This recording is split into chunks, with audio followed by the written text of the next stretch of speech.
Sabihin, kung west-northwest ito ay inaasahan na hindi mag-landfall. Pero kahit hindi mo mag-landfall?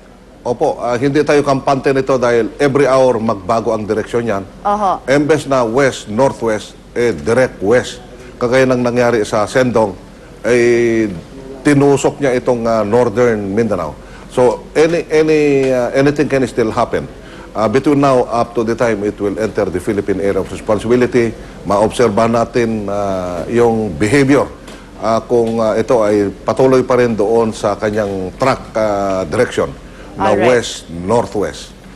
Alright. Maraming salamat po sa inyong update na yan. And the RRMC Executive Director, Yusek Benito Ramos. Maraming salamat Maraming po. salamat din ako ni Huwag tayong magpakakampante. Oo, totoo.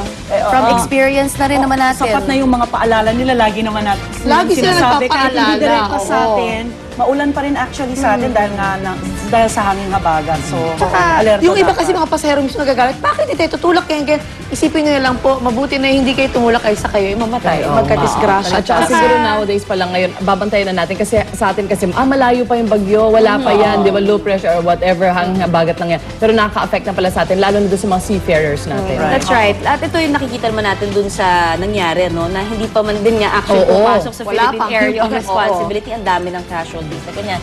Tandaan mo natin, ang dami ng landslides din. Totoo din. Bukod pa doon sa mga pumapalaot lang na mga mangingisda. Actually, mas maingat tayo kapag may signal na eh. Kasi alam na natin na dapat may bantayan tayo. Pero yung wala pa, doon nagkakaroon ng mas maraming ano. Minsan mas Stay aware malakas of pa your ang surroundings. ulan. Yes. Kahit hanging habagat. Exactly.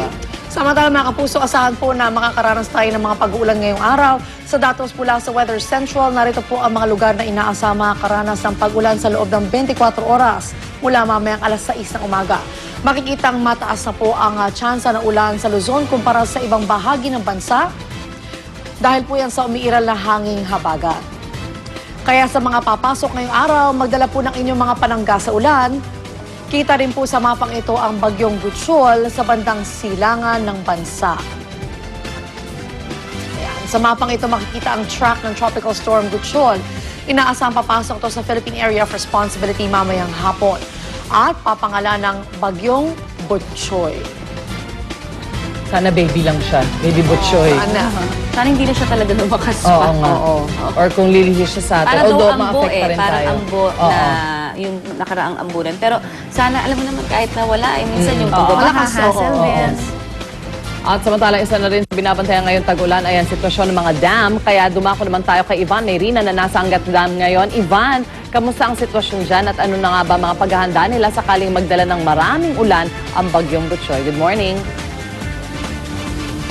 Good morning, Suzy. Kung may mensahe tayo sa bagyong Butchoy, bring it on. Ika nga. Ang layo pa sa critical level ng dam natin. Ang level as of 5 a.m. today, 189.9 meters. Ang critical level natin, nasa 214 pa.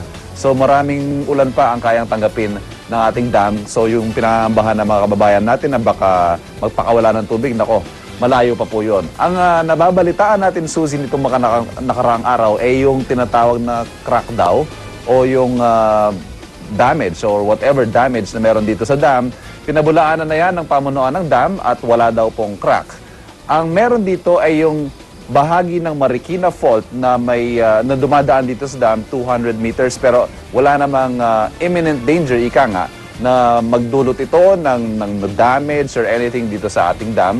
Kaya wala tayong dapat pangambahan. Pero dahil 44 years old na rin, Suzy, itong ating dam, may nakatakda ng major rehabilitation na pinapondohan na daw ng ating gobyerno to the tune of 5.7 billion pesos. At ang detalye niyan, mamaya alamin natin mula kay Ginoong Herman, ang hydroelectric plant manager nitong Angka. Suzy? Maraming salamat, Ivan Mayrina. At sa punto pong ito, makakausap naman natin si Ginoong Roy Padilla, Assistant Weather Services Chief ng Hydrometeorology Division ng Pag-asa. Ginoong Padilla, good morning po. Good morning po. Kamusta na ang lagay ng mga dam natin sa ating bansa? So far, ma'am, yung minomonitor natin mga dams, ang medyo malapit lang sa malapit sa spilling level ay ang Magat Dam. Kung ating titingnan, ang kanyang water level ay nasa around 189.44 at nangangailangan na lang siya ng 40 millimeters na ulan sa kanyang catchment.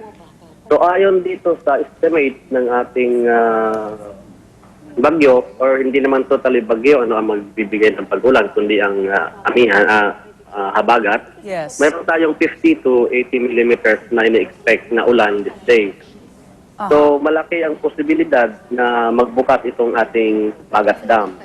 Ang pangalawa ay itong Binga, na kailangan lang niya ng around 8 millimeters na ulan.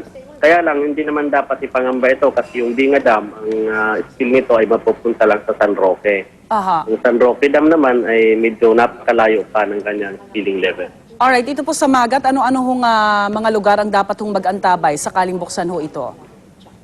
Ang Magat ay mula ito sa Ramon, Ramon, San Mateo, Aurora, Cabatuan, Luna, tapos sa Rena. Ito yung mga bayan along the Magat River.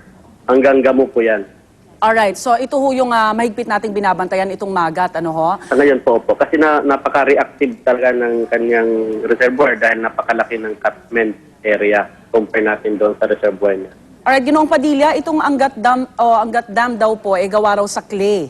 Kaya sinasabing mas matibay at hindi madaling mabiyak. Ganito rin daw po ba yung gawa ng iba nating dam? Yung karamihan talaga ng dams natin, puro clay. Kasi yun po ang talagang matibay. Kahit na medyo mag-shake ng kaunti, hindi siya basta-basta bibiyak. Aha. Alright, maraming salamat po Ginoong Padilla sa inyong panahon at magandang umaga. Welcome pa. Ginoong Roy Padilla, ang Assistant Weather Services Chief ng Hydrometeorology Division ng Pag-asa. Konting ulan lang, bahana. Yan po ang pangunahing problema sa ilang kalsada naman sa Metro Manila. Kaya naman, ang MMDA mayroong 51 pumping station sa buong Kalakhang, Maynila. Trabaho nito ang higupin ang baha at ibuga sa Manila Bay. Pero lahat ng pumping stations nila puno na ng mga naipong basura. Taon-taon, 32,000 cubic meters ng basura ho ang nakokolekta sa mga pumping station ng MMDA. Katumbas po yan ng isang malaking coliseum. Kaya naman, hindi na raw nakapagtataka kung ito ang dahilan kung bakit humihinto ang operasyon ng pumping stations. 30 minuto lamang daw itong huminto, malaki na ang epekto nito sa pagbaha, lalo na kung malakas ang ulan. Kaya asahan na raw na hanggat hindi maayos ang pagtatapon ng ating basura, hindi rin daw mawawala yung problema natin sa baha. Nagsagawa na ho ng paglilinis ang ahensya sa mga baradong estero, kaya umaasa raw sila na kahit papaano maiibsan nito ang pagbabaha naman sa ilang lugar sa Metro Manila. Ang problema kahit linis ka na linis, kung mga tao tapon ng tapon sa kung saan-saan walang mangyayari sa atin, di ba? Kaya talagang, remember yung